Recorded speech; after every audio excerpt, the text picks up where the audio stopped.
Ай! Бұрыш шығаршы. Енді қозғала бермей тыныш тұршы. Қонақтарың нешеде келеді? Сағат 3-тен өте қазаныңды бүлкілдетіп қайната бересің ғой. Неше адамға ет асайын? Енді келе жатқан телевидение ғой. 15-16 адамның шамасында болып қалады.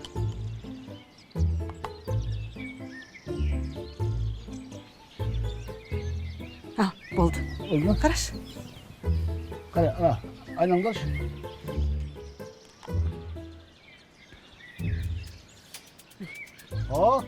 Міне. Енді қонақ күтуге болады. Қонақ келсе, стилистемен, визажистемен. Әкіміне қарап ауылын таныдайды. Келе жатқан телевидение ғой жаным.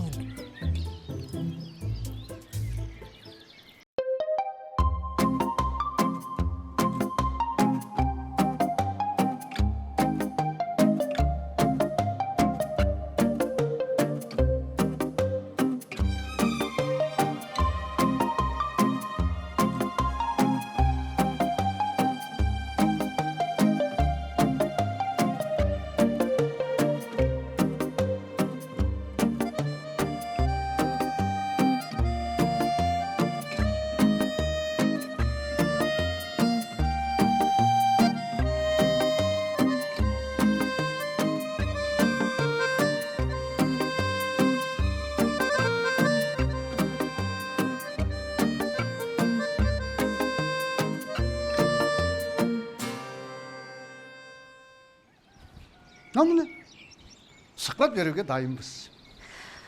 Қыдыш, Ау, сен сұхбат беруге барғанда мен де барайыншы. не үшін? Енді ана теледидарда көрсетіп жатады ғой. Үлкен бастықтар әйелдермен бірге сұхбат беріп жатады. Калимаш, мен жұлдыз болуға бара жатқан жоқпын ғой сұхбат беруге. Басы-қасында болайын деген әңгіме. Білесің ғой, журналистер бәліз деген қалып. Былтыр көрші ауылда шу болып, әкімнің орнынан алып тастай жатады ғой. Сондағысы анау қой бағып жүрген кішкентай балалар түсіріп алған камерасын. Кешкі жаңалықтарда жерден 7 қоян тапқандай Ақшыбұлақ ауылының әкімі кәмелетке толмаған балаларды жұмысқа жегіп, еңбек кодексін бұзып жатыр деген. Ал ол енді қойдың кезі ғой. Еңбек кодексінің қандай қатысы бар бұл жерде? Қош, сенің ақ сылтауың бітпейді екен. Осы ауылға не газет, не телевидение келсе болды. Мені жолатпайсың. Мені көрсетуден ұяласың ба? Түсесің, жаным, түсесің. Мен сұхбат бергенде қасымда тұрасың. Мен оларға сондай талап қоямын. Калимаш, Төртбақ ауылының бірінші леди деген. Онда мен бар сенің костюмыңды алып келейін.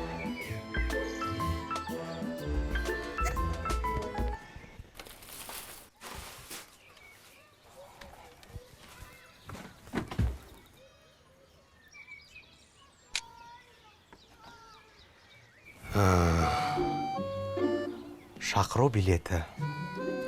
Кетші бір қиялданбай. Не істеп жүрсің, таң атпай сықайып киініп алып? Телевизорға түсейін деп жатыр. Естіген жоқсың ба? Нені? Ауылға телевидение келе жатыр. Бүкіл ауылды түсіреді екен, кешкісін жаңалықтардан көрсетеді екен. Әкім айтты ғой. Бүкіл ауыл болып шырттай киініп жүріңдер деп. Ойбай, Зуля, ренжімеш, кешірші мені. Сенің бар сәнденгенің осы ғой. Мен екен ғой, байқамай жүрген. Кешірші мені.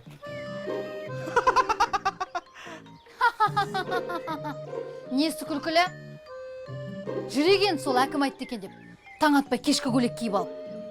Сен не, әкім айтқан тыңдамайсың ба?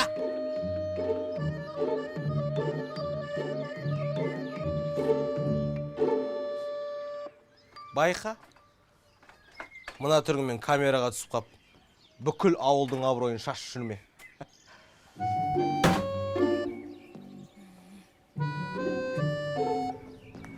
Гүлмира, сен осында екенсің ғой. Қалай, бәрі дайын ба? Дайын аға. Байқа, журналистер келіп ұялып қалып жүрмейік. Қалай бұлай? Жарқақ кеткен жоқпын ба? Аға! Сала саламыз ғой. О, енді керемет болып тұрсың.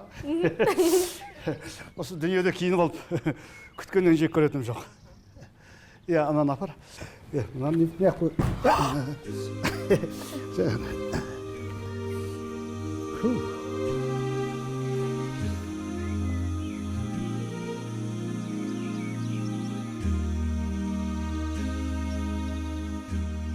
Сен тұрған ауыл ел жұртың қандай бақытты, жүретін көріп көніге сені көзбенен. Шыныңды айтшы, досым. Шұғылаға осы уақытқа дейін қанша өлең жаздың? Енді 20 шақты бар ма? Не деген армансыз қыз. елғонда оның санынан не пайда, ешқандай әсер болмаса. Досым, сен өзіңнен де бар. Әр қыздың талғамы әртүрлі. Жүрегін жаулаймын десең, дөп басуың керек. Бұрқырат өлең жаза едім. Түсінбедім сен. Түсінбедім бұл жайды. Досым, шұғыла музыкант. Сен онымен музыка тілінде сөйлесуің керек. Сол кезде оның жүрегіне жол табасың. Жарайды, мен кеттім. Ей! Мынау не? Әкім беріп жүрді. Әкім?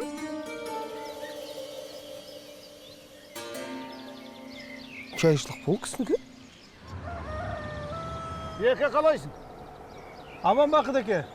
Келген жоқ па телевидениелерің? Жоқ әлі. Хабарластым. Жақындап қалды дейді ғой. Егер келіп жатса, бізге айтуды ұмытып кетпеңдер. Мен цехта болам өзімде. Біз айтайық ауыл туралы, көсіліп. Жақсы.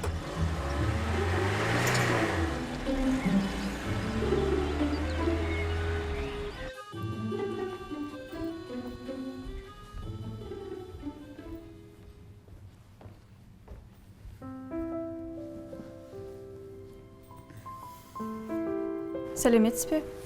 Сәлеметсіз бе? Мен сізге келіп едім. Иә, тыңдап тұр.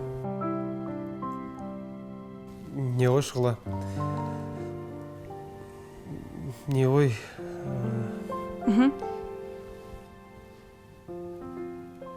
Мен жұмысқа аласыз ба? Жақында болатын аудандық сайысқа оркестрді күшейтіп жатыр деп естідім. Иә? Мен де соған өз үлесімді қосқым келеді. Қалай? Музыкант болып. Сіз музыкалық аспапта ойнай аласыз ба? Иә, саксофонда.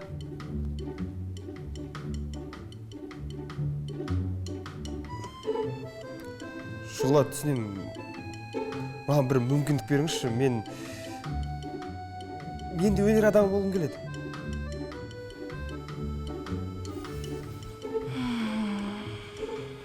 Көрейік.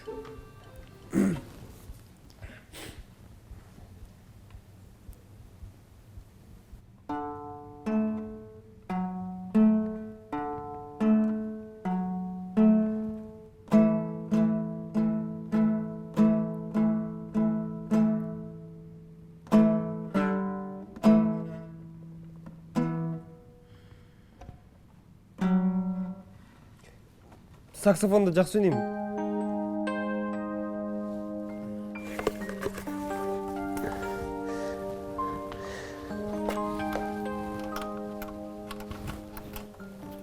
Кәс.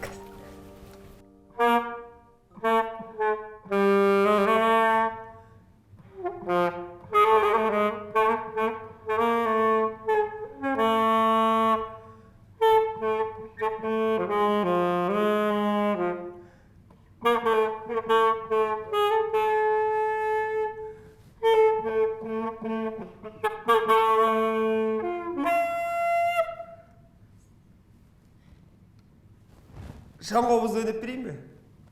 Иә.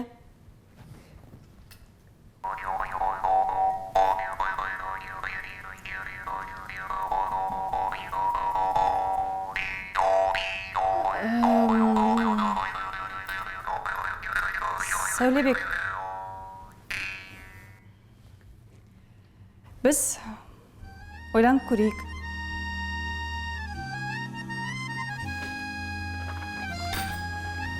Рахмет.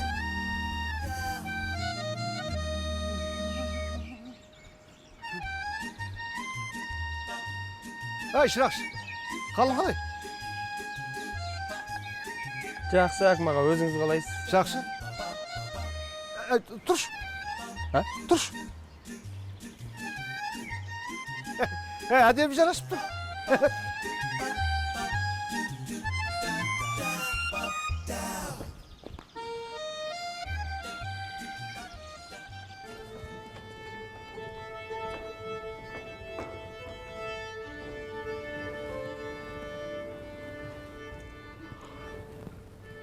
Bir minut. Hop. Hop. Hoppa.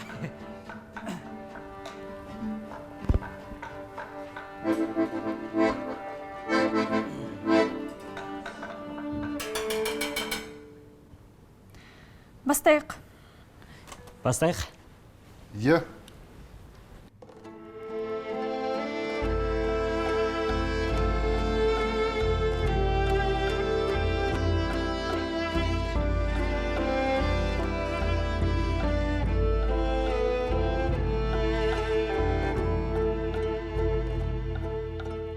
Daldan dayak jaz bala,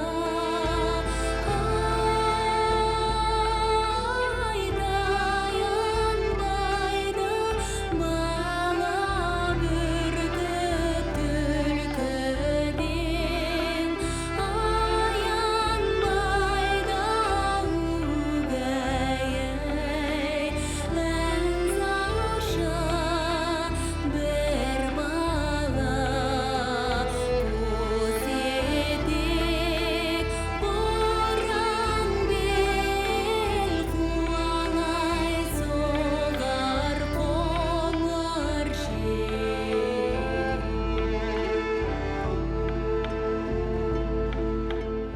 Yelden gürge avtoda ay bir bağlasın göze kıyıp kaydışpan Şamandayda ugayay en saşa bir bala kuzedik boran bel kualay soğar konar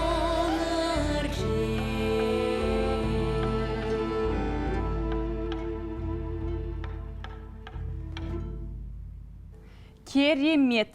Бірақ екінші куплетке жарты тон модуляция жасағанда, ішек таспаптар, сіздер екі тактіден кейін бәсеңдете бастайсыздар. Мынау енді басқа әңгіме. Салтанатты бізге көктен бері салды ғой. Иә, салтанат келгелі. Менің сыбызғымда сызылып, дауыс шығара бастады. Сахнаға енді үйреніп келе жатқанда ұялта бермесең сендерді. О не дегеніңіз аға? Алақанымызды ұстаймыз ғой. Білесіңдер, ауылымызға телевидение келе жатыр. Барымызды көрсетейік, жандарыңды салыңдар. Уайымдамаңыз аға, бәрі зың болады ғой. Ах, шекер. Шұғылажан, бір минутқа болады ма?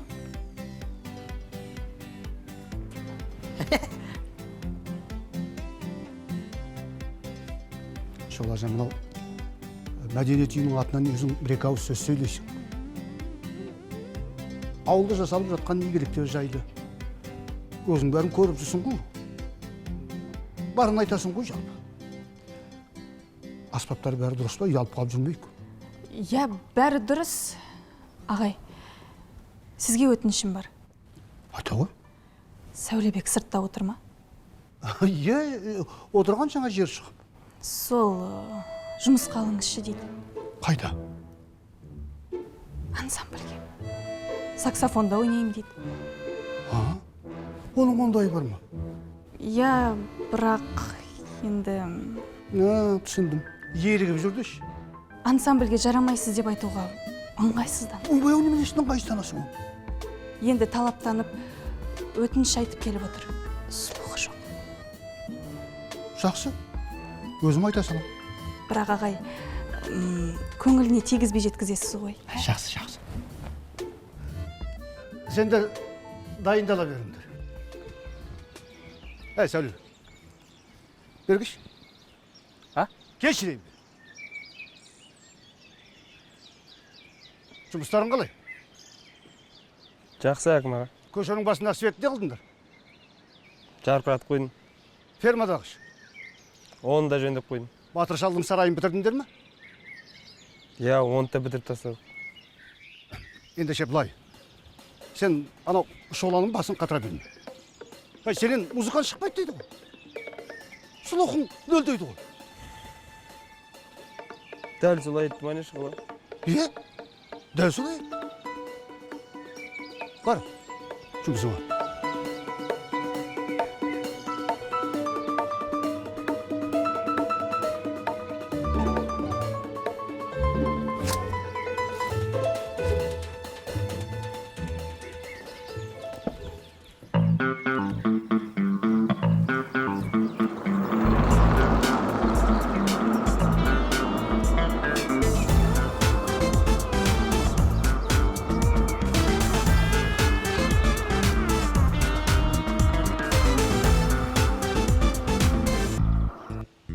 Ауылға жаңа кірдік деді ғой.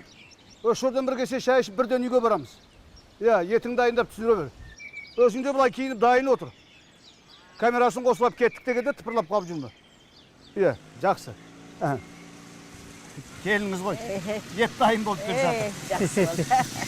Апамда болса әкімдіктің штатный шашыншысы болып алды. Рахмет, айналайындар, рахмет. Ал шандағы анда. Көлік көреді қазал анда. Былай тұр, Ана жаңа моншаның сметасы не болып кетті осы? Оны қайта қарап жатыр. Жүрі ұзаққа созылып кетті соның, Ескі моншаны бұзбай-ақ қою керек. Бірден саламыз деп ойладық қой, қайдан дейік? Ескі моншаның пеші күштеді ғой. Әлгі неміс салып еді ғой, мектептің артында тұратын аты кім еді? Сәлеметсіздер ме? Сәлеметсіз. Кім ғой әлгі? Әлгі еліне көшіп кетті ғой. Ой, тілім ұшында тұр. Роберт. Ой, оның пеші сұмдық еді ғой. Гүлдеп тұрушы еді ғой. Тамаша еді ғой, кейін Сәлімхан мұржасын ауыстырам деді тағы құртты ғой. Қандай монша еді? Гүлмираш, хабарлашы нелер кешікті ғой жаңағы кісілер. Кешіріңіздер, Қыдырәлі аға сіз бе? Сізбен сөйлескен мен едім, Диана. Диана? Журналист қыз. Журналист емес, блогер.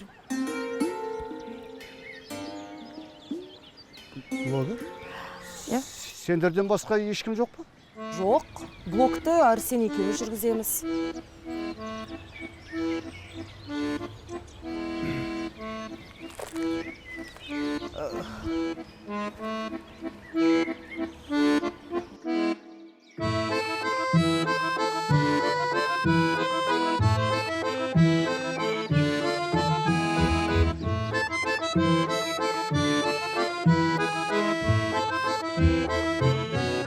Сонда осыған түсіресіңдер ме? Бұл флажде ғой. Ой, оны олай ұстамайды ғой. Бұлай ұстайды. Тігінен ұстай саған. Тігінен? Мына жағында тұр екен ғой. Қоянның өзін көрде қалжасынан түңілдеген. Жарайды, мен жүрейін Қыдеке, Әбеке, отыра тұрсашы.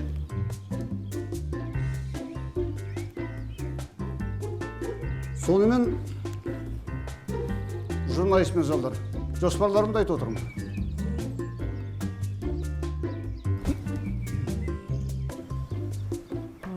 Қазір, қызым, қазір.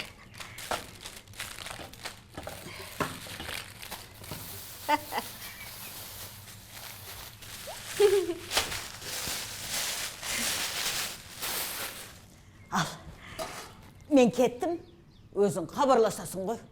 Рахмет, әже. Ақшаны карточкаңызға аудара салам ғой. Сөйте ғой. Сау болыңыз. Сау бол, сау бол.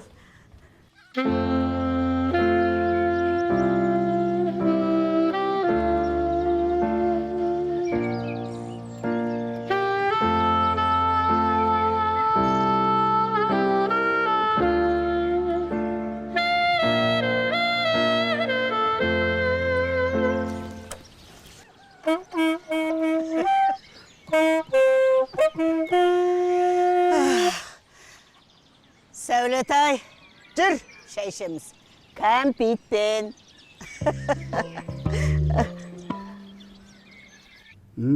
Солай да. Бұлай естуіңіз бар ғой блогер дегенді. Жоға деймін да, енді бұны телевизорден көрсетпегеннен кейін пайдасы не? Әлде көрсете ма телевизорден? Мыналарың жалпы бірдеңе көрсете ала ма? Біз YouTube видео хостингіндегі аудиторияға жұмыс жасаймыз. Және ауыл кемпинг деген блог жүргіземіз.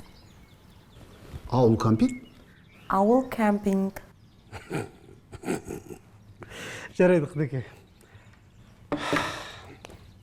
Мен жүрейін. Астыңнан су шықпа, отыра тұрсашы. Жұмыс қалып тұр. Жүрміз ғой енді ертелі берісті дегеннің бәрін істеп. Неге міндетсініп отырсыз? Кім міндетсініп отыр? Сен?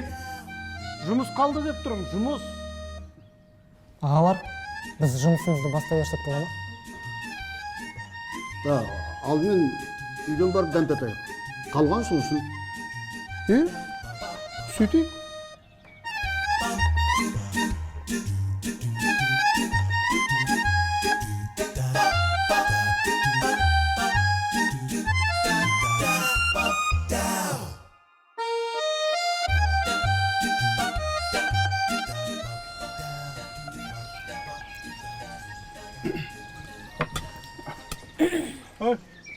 Балалар, тамақ салайын әкелін. Жоқ, рахмет. Сендер өзі шұқып түкті жемейді екенсіңдер. Жолда сосиска тесте жеп аламыз. Рахмет аға. Не жеп алдық дейді? Сосиска в тесте дейді. Алыстан 6 жасар бала келсе 60-тағы шал кеп сәлем береді деген. Қазақтың балалары екен блогер деп өзектен теппейік. Қадеке, бұларда блогер боламыз деп ойлады ғой дейсің бе? Қазір кім жетісіп жүр ғой дейсің? Басқа салғаннан кейін көнетті. Сендер не айтып отырсыңдар? Блогер деген бүгінгі күннің телевидениесі, бұларды жастар көреді. Әрқайсында миллиондаған көрермендер, өздерінің оқырмандары бар. Миллион дейді? Иә. Жақында 2 миллионнан асты. Әне? Не дейді? Сонда 2 миллион адам сендердің видеоларын көре ма? Иә. Я, ютубқа жүктеген күннен бастап ақ миллионнан астам көрермен көреді. Сосын бұлардың негізгі көрермендері жастар. Солай ғой? Иә. О, бәрекелді. Бүгінгі күннің көзі мен құлағы десеңші бұлар. Телевидение ешбір кем емес екен ғой бұлардың жасап жүргені. Сондықтан бұларды жастар деп менсінбей қоймай, қолдарынан келгенше көмектесіңдер. YouTube каналын пайдаланып жастарға ақыл айтсыңдаршы. Рахмет, Әкім апай. Рахмет, Әкім апай. Етің сондай дәмді бопты. Ай, балалар, алыңдар. Салайыншы, айналайын, салайыншы. Әлде әлгі жаңағы не дедің, сосиска паттесте ма? Соны алдырайын ба?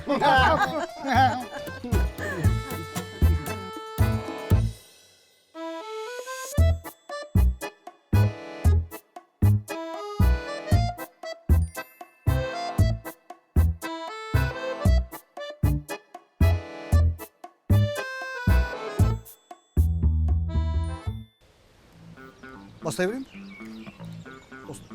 Ақырын жүрейін ба? Сонымен достар, таза ауа, таза өнім, таза көңіл, мейірім аңсасаңыздар, ауылға келіңіздер. Ауыл деген forever. Қалай? Супер аға.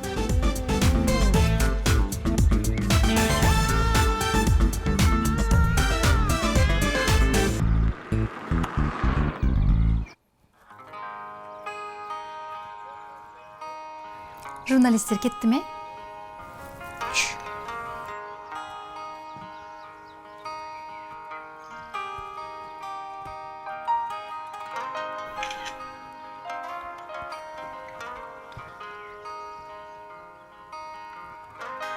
Шақыру билеті. Но болады. Болады дей бергенше. Болдырмайсың мен соза бермей. Шын айтасың ба?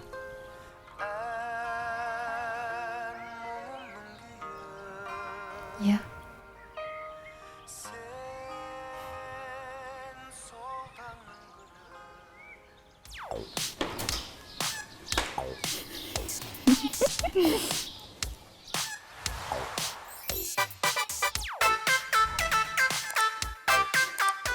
Менің есімім Бигелді, мен осы ауылдың тұрғынымын. Елді іздеп жүрген азаматтардың бірімін. Сондықтан да бигелдінің шұжығын шығарып жатырмын. Таза шұжық жегіңіз келсе, біздің ауылға келіңіз. Ауыл фургон. Ha? Ауыл para ver.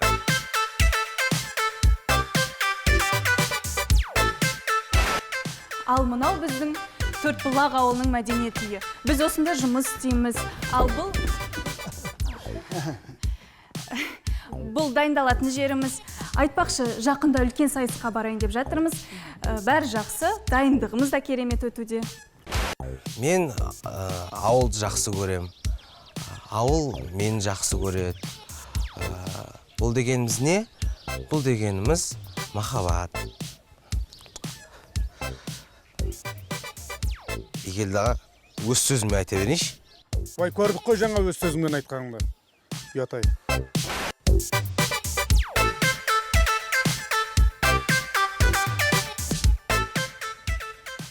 Мен түсіруге болмайды. Жай ғана сұрақ қоям. Сұраққа жауап берме деді. Кім айтты? Айтуға болмайды.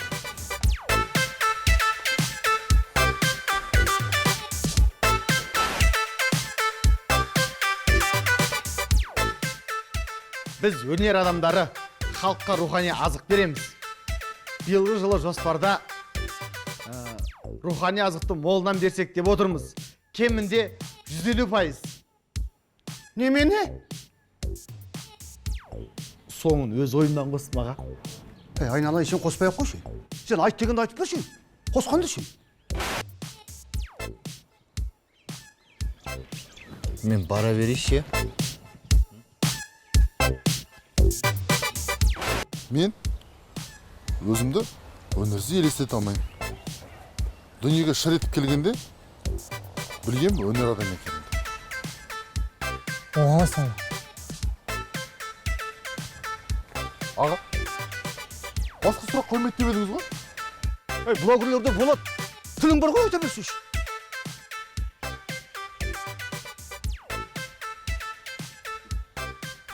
Бес минут дайындалып алайыншы.